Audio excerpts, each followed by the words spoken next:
What's up, guys? It's the Sam Ishiki podcast. I'm joined here with my best friend Elijah Garcia, aka Egg.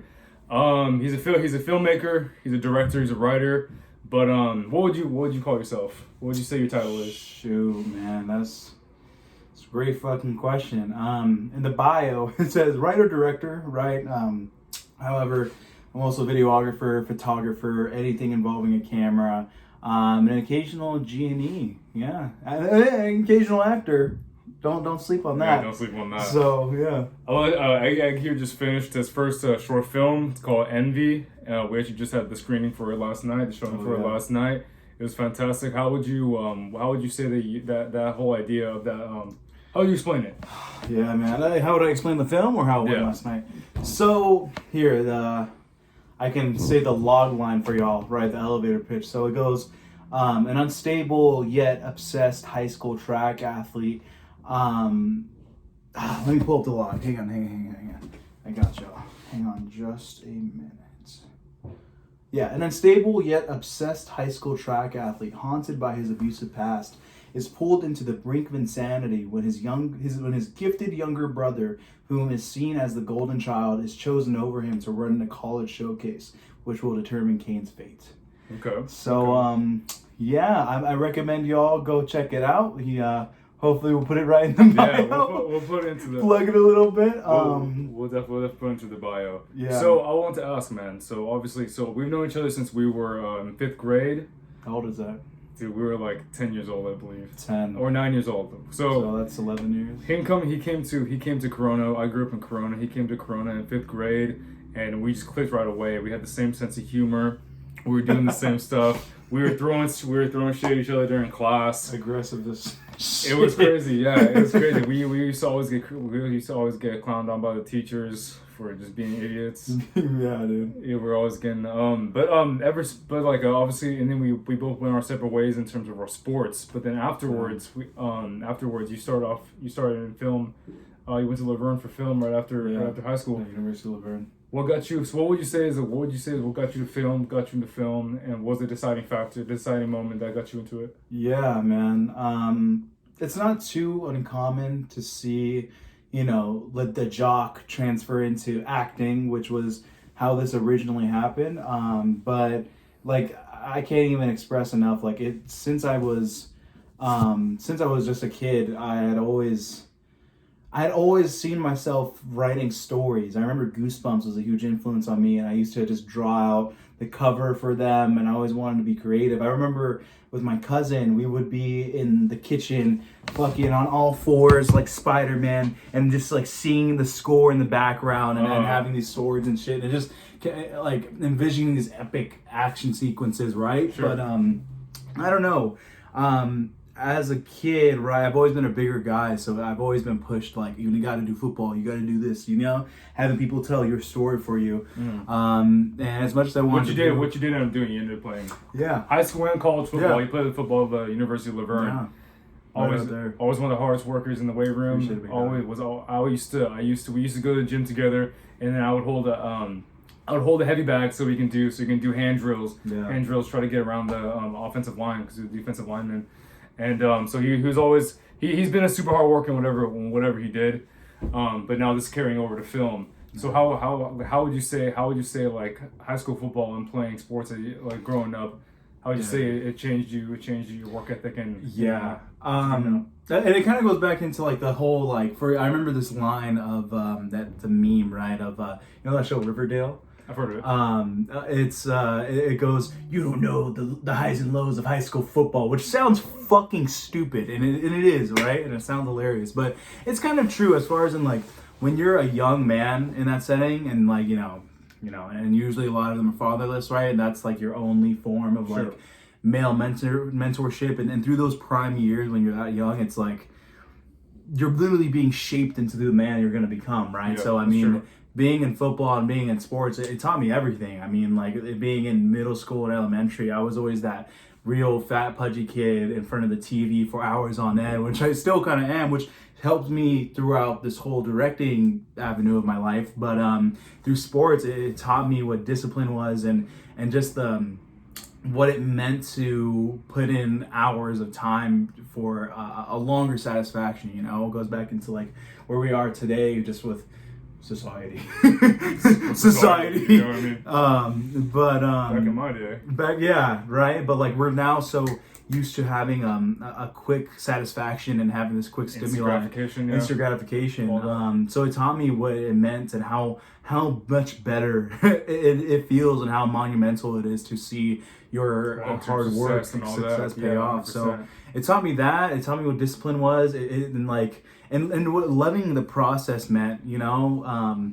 I have a weird relationship with sports and football where I always had real bad performance anxiety once I got on the field, but it's the process that I fell in love with. And I mean, I don't even know who I would be without sports being such a huge part of my life. I wouldn't be in college. I wouldn't have pursued film. Like, yeah. So, and how it carries over to film. Yeah. So, yeah, how would you say, just going back to what you just said on performance anxiety, do you feel like now that having done all that back in the day, having been a high level athlete, do you feel like that performance anxiety is kind of like at a lesser degree because you're kind of used to it? Or yeah. And it's a weird thing because I never got over it in my sports life. Unfortunately, I don't understand it. There's literal avenues now. Like Russell Wilson's a huge advocate for that, for sports therapy, but with literal your mental state. And as a fighter, I'm sure you know your mental state's fucking everything. Yeah, Mike Tyson's huge on that, of where if you're not right mentally, you're not gonna win. Whatever sport, whatever it is, this is the most important piece of you, no matter what. It's 99% of it. A lot of fighters, they even talk about how important a sports psychologist is. Yeah. Like Tyron Woodley, like obviously he had a whole stretch where he couldn't pull the trigger. You know what I mean, on his punches, and he said like the number one person who helped him the most is just having a sports psychologist helping him through that. Absolutely, man. Yeah, I mean, like even Chael Sonnen, I know he had talked about later on in his career where just mentally, you know, it didn't matter. Chael's the GOAT, bro, undefeated, never lost a round. Yeah. But yeah, and how it translates. So I don't know, performance anxiety in film. I don't know why, because in sports everything's objective, right? It's black and white. Sure, right? That's a good point. That's where it's like. That's where it's like I think the anxiety comes from of like, oh, am I gonna do this? Am I gonna do that? Yeah. But like with film, it's so subjective that it's all. Of course, I'm nervous about how things like yesterday before you got there. You had no idea, bro. Like I felt bad. My girlfriend Grace, by the way, which she helped so much on. She's not just my girlfriend. She's a partner in all of this. If it wasn't for her, this film wouldn't have been made. And literally, like she was a script supervisor on this / PA / everything and. But you know, I felt bad because like I wasn't talking to her for like 3 hours. I was just fucking shutting down mentally, like because you know it's still nerve-wracking to show something you've been working on for like I have to say, bro, it has to be like over 200 hours. Definitely. I can't even explain. Oh, way over 200. Yeah, way over 200 hours. I've been working on this for like a year and a half from the concept to now having it out. It's been crazy ride. The film he just produced. The other day I was here about 5 days ago, and we were just chilling, and then he's like, hey, I gotta go edit, and then I got caught up doing something outside, and then 4 hours, like 2 or 3 hours later, I came back in. He's in the exact same position, just editing, putting the last finishing touches on it. So this guy really. It shows that he really cares about that, man. It shows that you really care about that. I appreciate it, big guy. You do whatever you can to make this stuff happen. But yeah. So I don't know. Performance anxiety. It's different because film's very subjective, and subjective. It's very. Okay. You know, I mean, like for example, there's this guy. His name's I am blanking for some reason, but if y'all check out the film Eraserhead.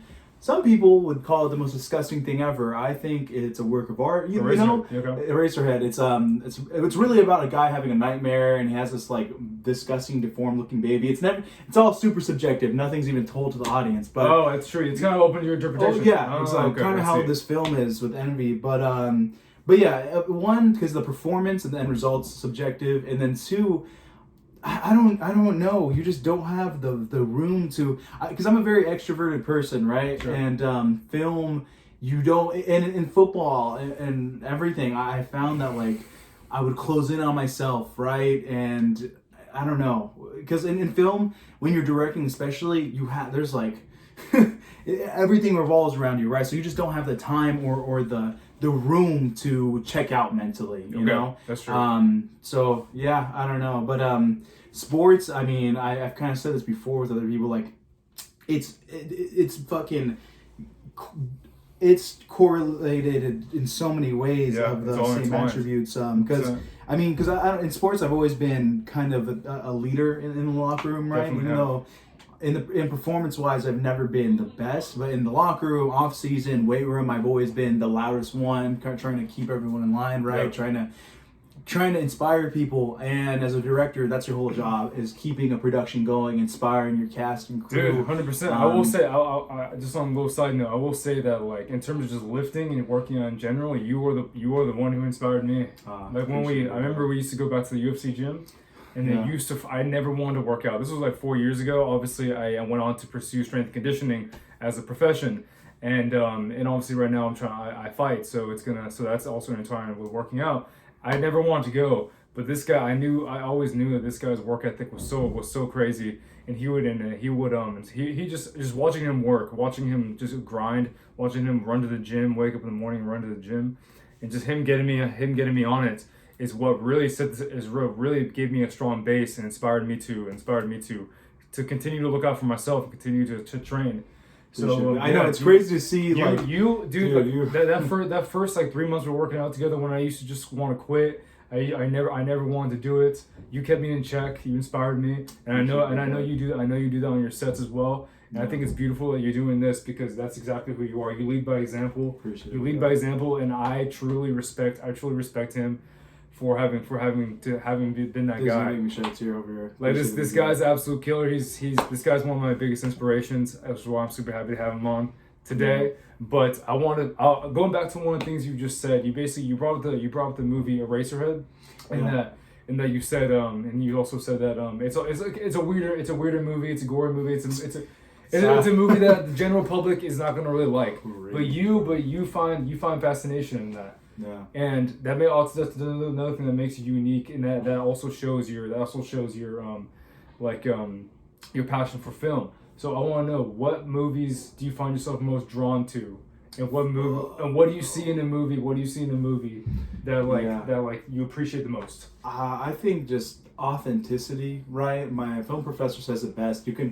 A real filmmaker, you can tell if they're trying to make their film about another movie, right? Or they're trying to say something about themselves, right? And Charlie Kaufman, he's an amazing writer, made Eternal Sunshine of the Spotless Mind. Oh, did he? Yeah, dude. He wrote that, and he said, as much as you think, the more everyone thinks, oh, that's too specific to you. No.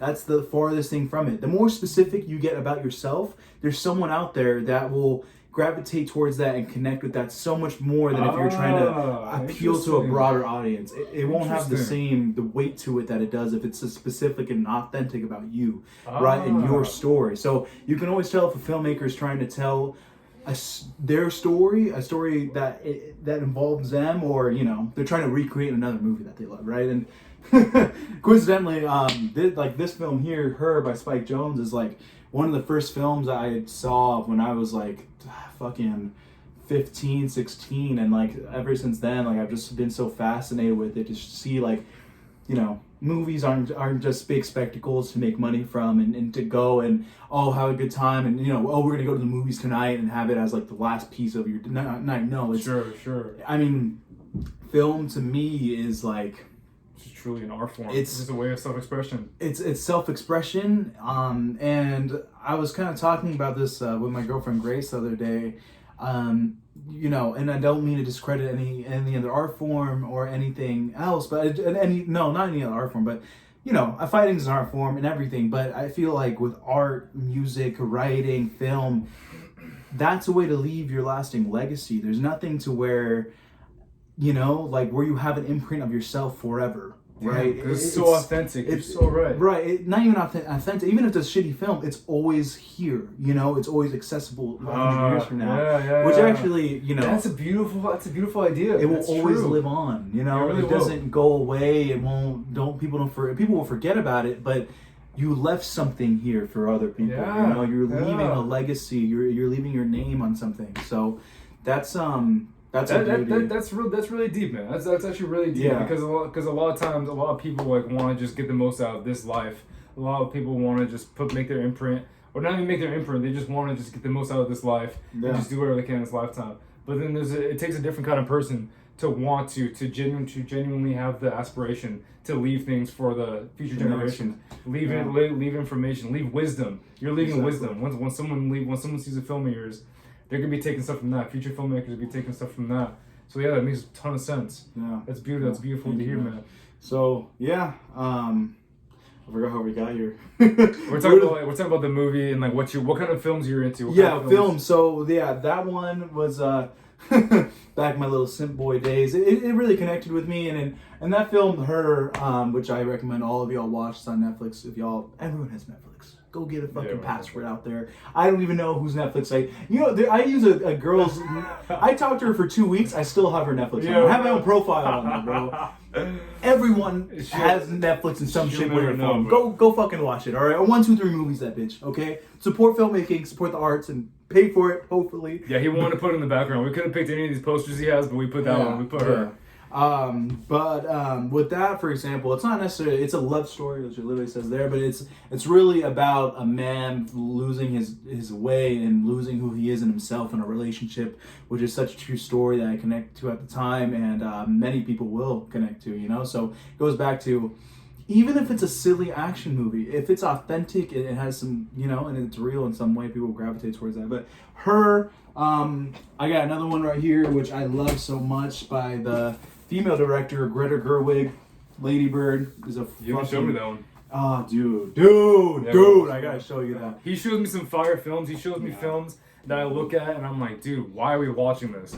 But then, you know, once it gets going, I'm drawn to it. I'm hooked on it. My eyes are not coming off, and then afterwards, it just gets my mind. It just gets my mind boggling about what it means, what everything means. Exactly. My mom film's told me that too. Because film's doing that, and that they're doing it right. Exactly. Because, you know, my mom, you know, she's just like any other mom. She's just trying to watch something, laugh at it, and then 20 minutes later, it's out of your head, right? Yeah. That's what I had asked myself this question, like what I want from my films, and what I really want from my films is to challenge people, you know, and to challenge their ideas and morals and what they think, you know, and especially in this society that we have now, everyone's tied to their ideas, and they're tied to that, and their ideas and their morals and their values are them to reflect. Right, it is. But they never want to change it. They never want to see anything besides it's not what they you. believe. It's not, and it's acceptable, and it should change. It should constantly change. You should constantly challenge yourself, right?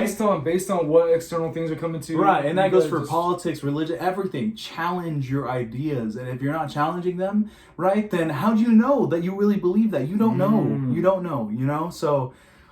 Yeah, that's what I want to do. That's really deep. I really like that. Like that. That's what I want to do. Challenge my audience, and they're not always going to be political. This wasn't at all, sure. Or nothing like that. But it's not even about politics, but it's challenging yourself and what would you do in certain positions, right? So I just want to challenge. You know, challenges bring growth. You know, pressure makes diamonds. Yeah, pressure makes diamonds, man. So, but yeah, that's what I really look in films. Like Lady Bird, that's a great one. The Irishman. If y'all have 3.5 hours in your day, go to Netflix and watch it. Okay. By the GOAT, Marty, you know, Martin Scorsese. He has, I don't know, everyone says he has much better films like Goodfellas, etc. But I love he made The that? Irishman. Yeah, dude, he made Goodfellas. He made, what the fuck is the Taxi Driver? Like, bro, he's like the GOAT. He's literally the GOAT. Okay, so who would you consider to be the GOAT? Yeah, the GOAT. Oh fuck! It's not cracked. It fell on my thing. Oh my god! It fell on the carpet. This is his girlfriend's iPad, and this is the first time we just cracked the screen. Bro, it's broken. We just snapped his girlfriend's iPad. Oh my god. Anyways. Or I did. I don't even know how to put it up. How do you do that shit? I don't even know. Who cares? We're not using that anyway. Alright, move the other phone. Sorry. Anyways, I'll keep it right here. Yeah. So yeah, who would you consider the GOAT, and what do you take away from whoever it is? Because if you consider them to go, you probably like there's something you obviously like. Well, that's the thing with film. It's like it comes from sports, like we were talking about earlier. With film, it's so multi-dimensional, and same thing with fighting. It's one-dimensional in the sense that it's just you, right? Which is a beauty in itself. Where if you lose, motherfucker, it's on you. If you win, that's also what I love about it. Exactly. It's all on you. If I'm going to a fight and I didn't put the work in, that's on me. If I get beat, no one else. That's on me. Maybe my coaching staff, but still, it's just so up to me as a human being, and as a fighter and an athlete to just take responsibility and work on it and work on each loss I get. So yeah, 100%. Exactly. But with film and coming from football as my main sport, I was a part of a team that went 2-8 my senior year. And as much as I tried, you can't. People are sometimes immovable objects, right? I'll keep it at that. But, at a certain point, you can only do you, right? And that goes back into film. There's so many. As a director, I have a lot more control, and especially in this indie route, I have all the control. If I'm literally editing it, right? I wrote it, I directed it. It's all my doing. Your indie route. What does that mean, indie route? That's kind of genre you're in, you mean? So it's not a genre. So indie is like so it's called like it goes from individual, right? So indie mainly comes from where it's funded from. So if it's like an indie film, that means it's like funded and backed by the guys who are making it, right? But if you see so is that like a lot of YouTube ones, like a YouTube? Yeah, all the short films are usually right, and of course a film can have backing from various not offer-ups, from GoFundMe's, whatever. A producer can come on, find some, usually, like they were talking about earlier, how I should put Suicide Hotline in the back. Yeah. I can get some money from that because the organization's like, hey, this represents our whatever really well, so we will back this film, right? Which I could have done in pre-production. So, there's certain niches, like for example, usually brands in films, like there's an entire scene. I forgot the name of it. It was a film from 2020 of that guy from Brooklyn Nine-Nine. Sam something. Yeah. He was in a film where it's like Groundhog Day, but no, they're stuck in a certain day, whatever. But the whole scene, he has a Coors Light beer can in his hand, like this, like this. This is the title. The entire scene, just right here. But it's a good film and it's a solid scene, so I accept it. Okay. But that's how they fucking got it funded. It's a commercial. It's a commercial. Okay. So do you actually do that in films as well, not just commercials? Yeah. I mean, every little brand and logo you see is money for the film. So what about like, for example, you stick a BMW in a movie? Obviously, that's pretty common. Like Toyota. That's all money. Everything you see. That's another thing. If it's like real film, every single thing that's in the frame is in there intentionally. Nothing happens on accident. Okay. So every single car you see. It's all because that's commercial. That's commercializing. That's telling, even if it's not like a hey, look at this BMW and I'm so cool, right? Yeah. Marketers and from BMW, for example, it's just getting that brand in the viewer's eye. Really? That's all it is. If it's in front of your face, you're gonna be gravitated towards that more because us as humans, we're more familiar. Like gorillas, how we love monkeys and gorillas so much. It's just because we see ourselves more in that. Okay. So. The more you see a logo, right, the more and more you're going to be willing to go down that road. It's familiar. So it's just that can be subconscious as well, it is. Right? It's all most marketing, most ads. Yeah, on advertisements. It's all just subconscious and it's manipulation. I heard someone. I know someone, and I don't know who it was, but I know someone in advertising who said like an advertisement, like you don't see an advertisement until like 5 times after you actually see it. So you see it like 5 times subconsciously, you pick it up, you absorb it, and then on that 5th time, that's when you actually like. Because we hate being like we hate the whole hey, come and take a look at this kind of route, right? We want to think it's our idea. We want to think that we're smarter than we are. Yeah, exactly. Okay. I made this decision. Yeah, I decided to buy this. No, dude, they're controlling you. Yeah, motherfucker, you're being manipulated. That's kind of crazy. So do you feel like sometimes like in films, like when you see something in a film and then you end up wanting it like a week later, do you think maybe that's actually just them just pushing it on you and you end up just and I mean, listen, bro, like we're all just guinea pigs for I don't know. It's not controversial. It's fucking true. We're all guinea pigs to a 1% controlling the entire world. All right. That's true. That's all we are. We're buyers for a 1%. We're consumers, bro. We're consumers. That's all we are. That's it. You know what I mean? We don't consume anymore. To the most powerful 1% in the world, all we are little guinea pigs to suck off the teat of them. Which I showed you. Parasite is the perfect example of that. Of just trying to suck from the teat and get us anything that he can. You know what I mean? Like so.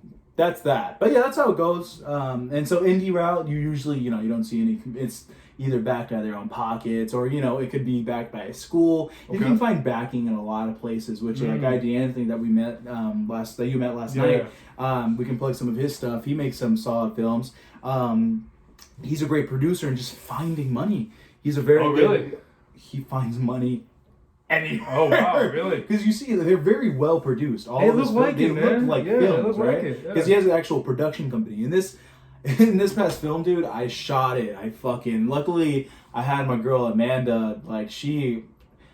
I wouldn't have been able to do this film without her because literally, I didn't know what an f-stop was. I didn't know what a shutter speed was. I didn't know anything. Yeah, he started this film knowing nothing. I didn't know how to do a slate. I didn't know a story. I didn't know anything. And, she put up all of her equipment at first. Like, I can't thank her enough. You know what I mean? So we can plug her as well in this, hopefully. Yeah. And she has some great photography and videography as well. She's trying to get into filmmaker. And we always support, female directors, because that's another thing and with the beauty in film is that we're just telling our stories, right? And if they're personal, the thing is, again, I don't want to be too political and things. However, film, has kind of just been about white guys saving the world for a really long time, right? That's true. And we wonder why, because it's an industry controlled by a little tiny amount of people. However, now that film's growing, it's beautiful to see films like Moonlight, even Lady Bird, etc., of different stories, right? And these different people. And yeah, we can talk about oh my god, I'm blanking on the word. You know what I'm saying? When you have a certain demographic of people, you try to bring as many different people from different demographics into like a commercial. Melting pot? Anyways, you see what I'm trying to say. Yeah. But getting these stories told is so important, right? And so that's where indie films have beautiful things. Like, for example, Moonlight was shot, I believe it was like 2 weeks or something like that, and it won Best Picture, luckily, because the film was authentic, right? Yeah. And people really loved and had passion to it. And again, certain niches. So it's better to have a strong fan base, even if it's smaller, but they will do anything for that fan base, right? That's how it goes. But I forgot how I ventured off into that. I mean, we're talking about indie films and we're just talking about indie films. So that's the beauty in it. Because also, when you go commercial route, of course, you have a Marvel, Spider-Man, No Way Home, motherfucker. Guess what? That had like 150 mil. You can't even fathom the amount of money that it took to make that. Yeah. However, the directors making that, they're not making that. Mickey Mouse, the fucking corporation's making that. You think they can come in and hey, actually, I see Peter. No, motherfucker, that's their license and that's their brand. That's true. Brand, key title brand. That's so how much power would you even say the director has in that situation? So it really depends. When it's backed by someone that's strong. That strong, little to none, dude. Really? Little to fucking it's not your film. Really? It's Mickey Mouse's film, motherfucker. Yeah, sure.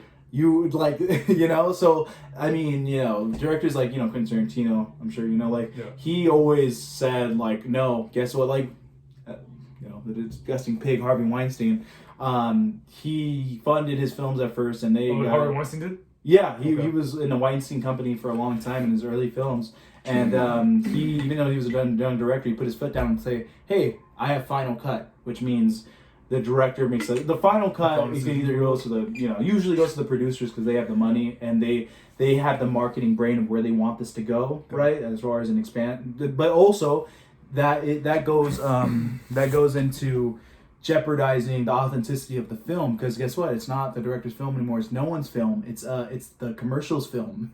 it's the 18 people's film. And as we said before, the broader you get, the less authenticity you have. Right? So in that case, would you say there's truly is a true beauty to short films and all that, and there's features that are indie. There's many. The Last Black Man in San Francisco. I can't even say Yeah, that's a good one, right? Dude. Was that by A24 as well? Yeah, Okay. yeah. And A24 is a great distributing company. Everyone calls them a production company. They're a distributor, so they oversee how the film is seen in theaters, right? They push out these films, they get it in theaters, they get it on streaming sites, they do all the commercial side of it. They push the film and get it places. So I know you're a big fan of what they come out with. Would you say that's a goal of yours to get through A24? Dude, because I'd imagine they're not like too high, but it's still something that you still really want to shoot for. Yeah, but it's like, I mean, right now, maybe like a few years ago, you could say that, but now they're the fucking. Really? They're it. You know, especially what happened with Moonlight winning Best Picture because they got that. They motherfucker and it's a weird spot for film now because, you know, theaters are dying, unfortunately, and it's sad. It's so sad, dude. Like, it's gonna become. Why do you think it is? Because of streaming sites and all that? Yeah. Because think about it, bro. Why the fuck would I pay $12 when I can pay $20 here and have unlimited people in my room watch it? Think about it. Yeah. You're getting one seat, but again, the experience is like no other being in a theater. Yeah. There's nowhere you can go and have everyone shut the fuck up. Yeah. You know what I mean? Shut the fuck up and be completely immersed. And that's the beauty of a director, because like. Viewing experience is everything, right? If there's someone talking, you're going to have an interpretation in your head that the film wasn't as good, right? And, you know, we all just go to crowds and herds. So if a lot of people don't like it in the room, I don't like it either. Yeah, okay. And dude, that's so true, man. People will literally wait for someone to give their opinion on it, wait for someone to say it's bad. That's exactly, yeah. Yeah, exactly. And not even that, but just like, you know, it's really sad to see a lot of films be played at gyms, for example. You know what I mean? Like that's. What do you mean? Like, like in the room. Yeah, exactly. Yeah, that's not how they should be seen, man. You know what I mean? Like, and there's nothing like seeing that big screen and having these speakers surrounding, immerse you. And there's nothing. That's the beauty of film, man. Where you're just living. You no longer exist. You know, I'm sure you've experienced where. It's an out of body experience where you're literally living through that person. You're living in it, you know, and it's hard. It's a hard ability to do that, and it takes a lot of skill from the director's perspective, or from whoever made the film. Yeah, it's not even the director at that. It is the director, obviously, but it's also comes down to a unspoken hero film, which is sound engineers. Because everyone knows what if it sounds like shit. Everyone knows if it's a shitty picture. Oh, you know, we can get by with it, but sound is what brings you in. Envy sounded great, by the way. And Envy, his film sounded fantastic. Dude, everyone was raving about it. And he had this. You said the guy was in Vega. He's 18. Yeah, dude, 18. We can plug him too. He's a fucking dog. I can't even. Dog. If y'all hear the score, you know, obviously we worked on it together. And I don't know what score means. What score means? Oh, it's so. So a soundtrack would be licensed film. So like, let's say if like, you know. Oh, from the actual artist. Like right. So an artist, even if it's like, you could say original soundtrack, like Black Panther. You know how they had Kendrick Lamar. That's the soundtrack. But you know the composer, the instruments, the original score. Yeah. That's the score. So original soundtrack made from like usually instruments. Even if it's electronic, like Uncut Gems is a great score. But yeah, it's just composed. You've seen Uncut Gems, right? No, but I heard of it though. I heard it's really good. Holy fucking shit! This guy's I'm tweaking, huh? You're tweaking, bro. Dude, have you seen someone I know just posted like the soundtrack of the song. I think it was called like it was like this old western film that just came out. Oh, it's on Netflix. What's it called? I don't know. I haven't seen it. A black guy, he's a cowboy. Black guy? Oh, it might be The Mighty Will Fall. Something. The Harder They Fall. The Harder They Fall. That's what it's called. Okay, well, I heard it's really good. I know it had a really good soundtrack, and I heard they were, all the songs were like all from like little technical difficulties. I think your phone's about to die. No, I don't think so.